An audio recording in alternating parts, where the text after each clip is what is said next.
Assalamu alaikum. Hi guys, hope you are all well. Today we are discussing about the important topics of English second paper case. তো একটু খেয়াল করো, দীর্ঘদিন পর তোমাদের সাথে যে বিষয়টা নিয়ে আলোচনা করতে যাচ্ছি সেটা হচ্ছে কেস। তো এর আগে বিভিন্ন ক্লাস দেওয়া হয়েছে পার্টস অফ স্পিচের নিয়ে, কিন্তু অনেক সময় দেখা যায় এই পার্টস অফ স্পিচ করতে গেলে তোমার কেজের পরিবর্তন জানে না, সাবজেক্ট ভার্ব আর অবজেক্টের ব্যবহার জানে না অনেকে, বা বোঝে না যে সাবজেক্ট ভার্ব আর অবজেক্টের ব্যবহারটা কি হবে। এর জন্য কেসটা কিন্তু আগে পড়া উচিত, যে কোনগুলো সাবজেক্ট, কোনগুলো ভার্ব, কোনগুলো অবজেক্টের কাজ করে। ঠিক আছে, যেমন অবজেক্টিভ কেসটা কেন অবজেক্ট, সাবজেক্টিভ কেসটা কেন সাবজেক্ট, আর পসেসিভ কেস কেন হলো, এর কারণটা কি। আমরা পড়ে আসছি যে কেসটা প্রধানত তিন প্রকার, কেস প্রধানত তিন প্রকার পড়ে আসছি। একটা হচ্ছে সাবজেক্টিভ কেস বা নমিনেটিভ, অবজেক্টিভ কেস, আর একটা হচ্ছে পসেসিভ কেস। একটু খেয়াল করো, মানে আমি চেষ্টা করবো তোমাদেরকে নতুন ভাবে কিছু শেখানোর, বা যারা এইচএসসি বা অ্যাডমিশন দিবা, বা 9-10 ক্লাস 9 বা 10 বা 8 যারা আছো, তোমরা যে সমস্ত টিচারের কাজ করছো, কেস শুধুমাত্র এই তিন প্রকার আলোচনা করছে, কিন্তু আজ আমি তোমাদের একদম নতুন ভাবে, একদম সম্পূর্ণ নতুন তথ্য দেব যে এই কেজ এই তিন প্রকারের বাইরেও কেজ হয়, এবং এই বেশিরভাগ ক্ষেত্রে এই তিন প্রকার আমরা যেভাবে পড়ি এই ছকটা মুখস্থ করি। অধিকাংশ টিচারদের কাছে ইংরেজি পড়তে গেলে আমাদের এই ছকটা মুখস্থ করায়, যে ছকটা সুন্দর করে মুখস্থ করে আসবে। কেস তিন প্রকার, কেস তিন প্রকার, এই ছকটা মুখস্থ করে আসবে। এটা সাবজেক্টিভ, এটা অবজেক্টিভ, এটা পসেসিভ। লিখে নিয়ে যাও। I, me, my. আই হচ্ছে সাবজেক্টিভ, মি হচ্ছে অবজেক্টিভ, মাই হচ্ছে পসেসিভ। আসলে কি কেস পড়া হয়ে গেল? আচ্ছা, এরপরে we, us, our, you, your, he, him, his, she, her, her, they, them, their, its. এখন প্রশ্ন আছে যে ইটটা কেন সাবজেক্টিভ একই হলো, ইটটা কেন অবজেক্টিভ একই হলো, কারণটা কি? পড়ে আসছো তো, লিখে আসছো, কিন্তু এই বিষয় কি প্রশ্ন করছো কখনো যে ইট কেন সাবজেক্ট হলো, ইট কেন অবজেক্ট হলো? আচ্ছা, এবার ইউ কেন সাবজেক্ট হলো, ইউ কেন অবজেক্ট হলো? ইউ এর দুইটা রূপ কেন একই সাবজেক্ট বা অবজেক্ট হলো? আচ্ছা, এরপরে হারের কেন অবজেক্টিভ রূপ আর পসেসিভ রূপ একই হইলো? এইভাবে কি কখনো প্রশ্ন করছো? করো নাই। তাইলে তুমি কিভাবে কেস পড়লে, কেস এত কনফিডেন্টলি কেন বলতেছো যে কেস পারি? খেয়াল করো, আমি চেষ্টা করবো তোমাকে নতুন ভাবে একটা কিছু দেখানোর। তো এই কেস আমরা জানি, যেগুলো সাবজেক্টিভ কেস যাকে বলা হয়, সে হচ্ছে বাক্যের প্রথমে বসে বাক্যের কাজকে পরিচালনা করে। একটা সেন্টেন্স ভালো হবে কেমন হবে, একটা সেন্টেন্সের অ্যাডজেক্টিভের গুণ কেমন হবে, ভালো মন্দ খারাপ কেমন হবে, সেটা সাধারণত সাবজেক্টিভ নির্ণয় করে। অর্থাৎ সাবজেক্টিভ কেসটা হচ্ছে বাক্যকে পরিচালনা করে, অর্থাৎ যে কেসটা বাক্যের প্রথমে বসে এবং বাক্যকে পরিচালনা করে তাকে বলা হয় সাবজেক্টিভ কেস। যেমন আমরা বলি যে, কি বলে, he leads a family, FAMILY, family. তাহলে হিটা কিন্তু কি সাবজেক্টিভ কেস, সে একটা পরিবারকে কি করছে, নিয়ন্ত্রণ করছে, বা একটা পরিবারকে কি করছে, সে পরিচালনা করছে। তাহলে বোঝা যাচ্ছে হিটা কি কেস, হিটা হচ্ছে সাবজেক্টিভ কেস। হিটা সাবজেক্ট হওয়ার কারণ কি, হি পুরো সেন্টেন্সটাকে পরিচালনা করছে। যেমন বলতে পারি they are playing game, PLAYING, playing game, GAME, game, তারা গেম খেলছে। তাহলে তাদের কাজ হচ্ছে গেম খেলা, তারা তাদের কাজটা ঠিকই পরিচালনা করছে।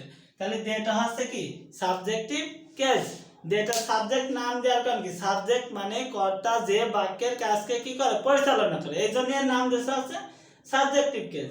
আমি কিন্তু এইটুকুই মানে শেষ না, এর বাইরে কিন্তু তোমাদের দেখাবো। আমি আশা করি তোমরা আমার ক্লাসগুলো দেখার পরে আরো ক্লাস চাইবে।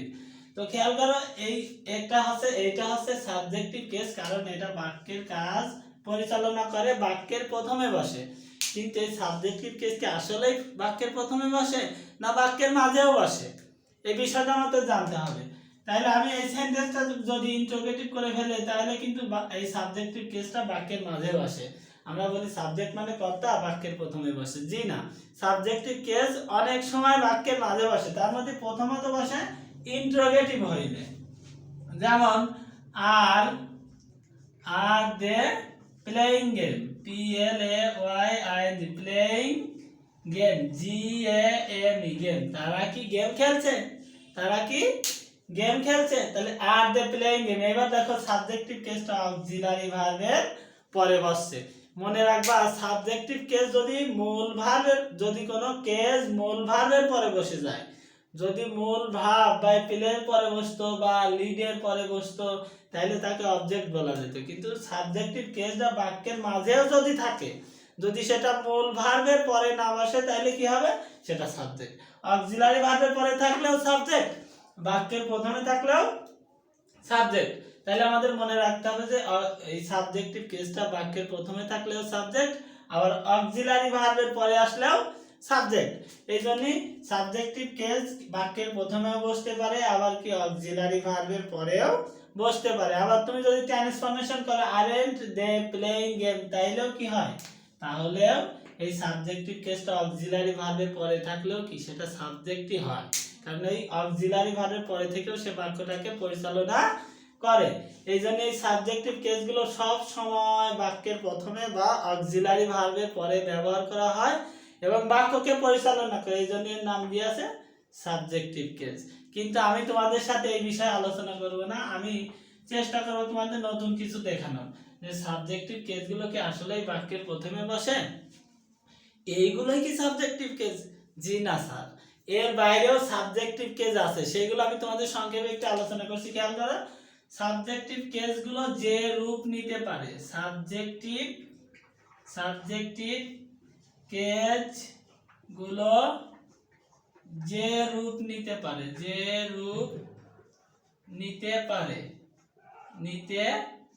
পারে বা সাবজেক্টিভ কেসগুলো যে রূপে বসে, সাবজেক্টিভ কেসগুলো যে রূপে ব্যবহার করা হয় বা যে রূপ নিতে পারে সেটা হচ্ছে কি সাবজেক্টিভ কেস হতে পারে নাউন, NOUN, নাউন।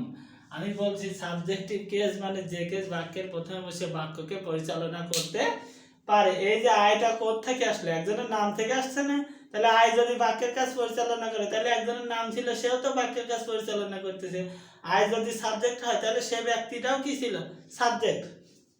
এরপরে উই মানে আমাদের অনেকের নাম আছে, নামের পরিবার তুই ব্যবহার করতেছি, তাহলে এই নাউনটাও সাবজেক্ট, এর প্রোনাউনটাও সাবজেক্ট। তাহলে নাউন হিসাবে সাবজেক্টিভ কেস হয়, যেমন মনে করো Rifat is my friend, FRIEND, friends. Rifat আমার বন্ধু, তাহলে রিফাত কিন্তু বাক্যের প্রথমে বসছে এবং বাক্যের কাজ পরিচালনা করছে। এই জন্য রিফাতটা কি কেস? এই রিফাতটা হচ্ছে subjective case. As a noun, একটা নাউন হিসাবে রিফাতটা সাবজেক্টিভ কেস। এরপরে প্রোনাউন হিসাবে, PRONOUN, প্রোনাউন হিসাবে একটা সাবজেক্টিভ কেস আমরা ব্যবহার করব। যেমন he is playing tennis, TENIS, tennis. Say tennis খেলছে। তাহলে হিটা কি? হিটা বাক্যের প্রথমে বসছে, বাক্যকে পরিচালনা করছে, এটাও একটা সাবজেক্টিভ কেস। এরপরে সাবজেক্টিভ কেস আরো হতে পারে, যেমন অ্যাডজেক্টিভ, ADJECTIV, অ্যাডজেক্টিভটাও সাবজেক্টিভ কেস হতে পারে। কিভাবে হয়? আমি যদি বলি the poor are always, LWAYS, always honest, HONEST, honest. গরিবেরা সবসময় কি? সৎ। গরিবেরা সবসময়, পোর মানে গরিব। আমরা জানি যে ওয়ার্ড নাউন বা প্রোনাউনের দোষ, গুণ, অবস্থা, সংখ্যা, আকার এবং পরিমাণ নির্দেশ করে, সেটাই অ্যাডজেক্টিভ। তাহলে পোর মানে কিন্তু একটা অবস্থা প্রকাশ করতেছে নাউনের, তাহলে দা পোরটা অ্যাডজেক্টিভ। এবং দেখো বাক্যের প্রথমে বসে একটা বাক্যকে গঠন করছে বা বাক্যকে পরিচালনা করছে, তাহলে দা পোরটাও কিন্তু কি সাবজেক্টিভ কেস। তুমি এত সময় পড়ে আসো I, we, you, he, she, they, them, it, এগুলো হচ্ছে সাবজেক্টিভ কেস। জি না স্যার, আপনাকে প্রশ্ন করা হবে ভার্সিটিতে বা প্রশ্ন করা হয়েছে ইদানিং যে দা পোরটা কোন কেস, তুমি পড়ে আসো দা পোরটা হচ্ছে সাবজেক্টিভ কেস, দা পোরটা হচ্ছে এটা অ্যাডজেক্টিভ। কিন্তু আসলে দা পোরটা কি বাক্যের প্রথমে বসছে এবং সাবজেক্টিভ কেসের মতোই আচরণ করছে। এরপরে দেখো জিরান্ডটা সাবজেক্টিভ কেস হয়, GERUND, জিরান্ড কি হয়? এই জিরান্ডটা এবার সাবজেক্টিভ কেস হবে। জিরানটা কিভাবে সাবজেক্টিভ কেস হবে? আমি বললাম travelling, TRAVELLING, travelling is a part of our education. অর্থাৎ ভ্রমণটা হচ্ছে আমাদের শিক্ষার একটা অংশ। তাহলে ট্রাভেল, দেখো ভ্রমণ, ট্রাভেল একটা ভাব, ভ্রমণ করা, সেখান থেকে ট্রাভেলিং শুধু ভ্রমণ হয়ে গেছে। তাহলে নাউন। এবং জিরান, আমরা জানি যে ওয়ার্ড বাক্যের প্রথমে ভাব রূপে বসে আইএনজি যোগ হয়ে নাউনের মতো, আইএনজি যোগ হয়ে নাউন হয় এবং অ্যাডজেক্টিভের মতো আচরণ করে, সেটাই জিরান। তাহলে ট্রাভেলিংটা এবার বাক্য পরিচালনা করছে, অর্থাৎ ট্রাভেলিংটা একটা সাবজেক্টিভ কেস। শুধুমাত্র দে, সি, হিট এগুলোই সাবজেক্টিভ কেস হয় না, এটাও একটা সাবজেক্টিভ কেস। এরপরে ইনফিনিটিভ সাবজেক্টিভ কেস হয়, ইনফিনিটিভটাও সাবজেক্টিভ কেস। যেমন টু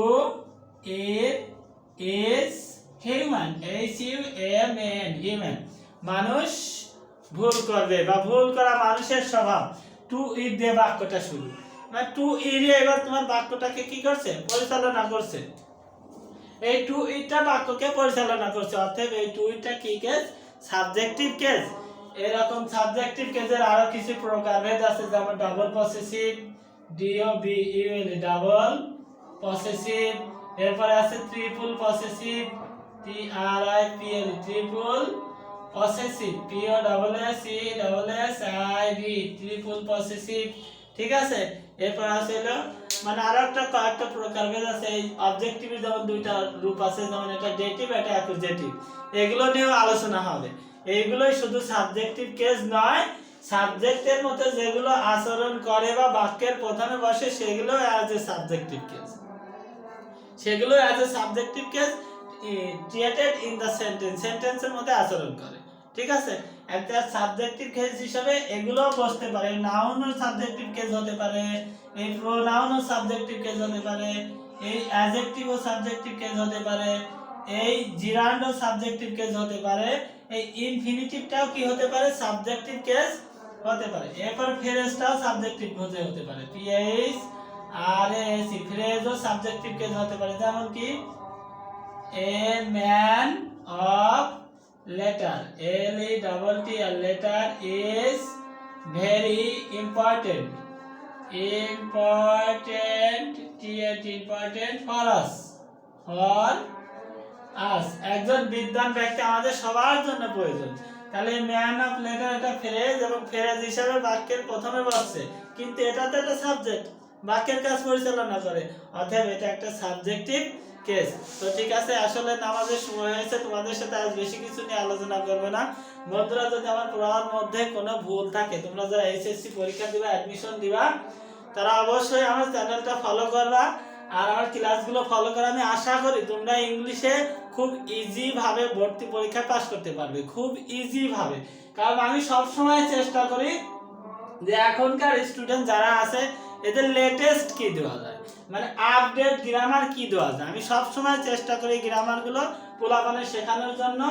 আমি আশা করি তোমরা এখান থেকে যে কোচিংগুলো যাবা বা ভার্সিটি পরীক্ষা দেওয়ার জন্য যে সমস্ত ভার্সিটিতে যাবা, তোমরা এই বিষয়গুলোর সম্মুখীন হবা।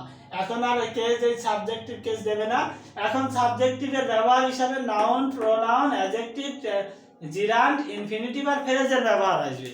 তো আমাদের সঙ্গে থাকার চেষ্টা করো, ইনশাল্লাহ সবকিছু জানতে পারবে। কেসের আমি আরো অনেক ব্যাপক আলোচনা করছি, কেসের অন্যান্য ক্লাস দেওয়া আছে, তো সেখানে পসেসিভ, অবজেক্টিভের বহু আলোচনা হয়েছে।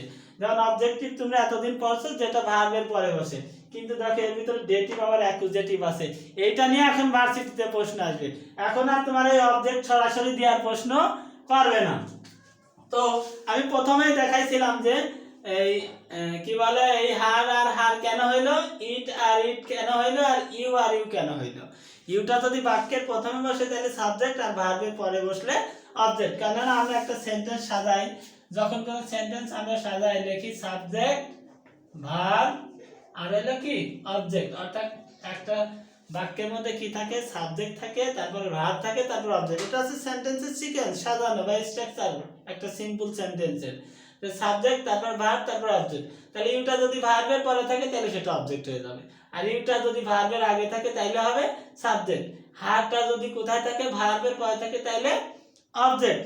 আর হারটা যদি নাউন বা প্রোনাউনের আগে আসে তাহলে হয়ে যাবে পসেসিভ। এই ইট আর ইউ এর নিয়ম ঠিক সেম সেম। তো বিষয় আমি আশা করি তোমরা বুঝতে পারছো, বা সাবজেক্টিভ কেজের মোটামুটি যে ধারণাটা, আশা করি পরবর্তীতে তোমরা আমাদের সাথে থাকবে এবং যুক্ত থাকবে, এই বিষয়গুলো সম্পূর্ণ ধারণা দেওয়ার চেষ্টা করব। আর অবশ্যই আমাদের চ্যানেলটা সাবস্ক্রাইব করবে এবং চ্যানেলটা ভিজিট করার চেষ্টা করবে, আর আমাদের সাথে যোগাযোগ করবে। অবশ্যই তোমাদের ভালো কিছু দেওয়ার চেষ্টা করবো। তো আজকের মতো এই পর্যন্তই। আসসালামু আলাইকুম।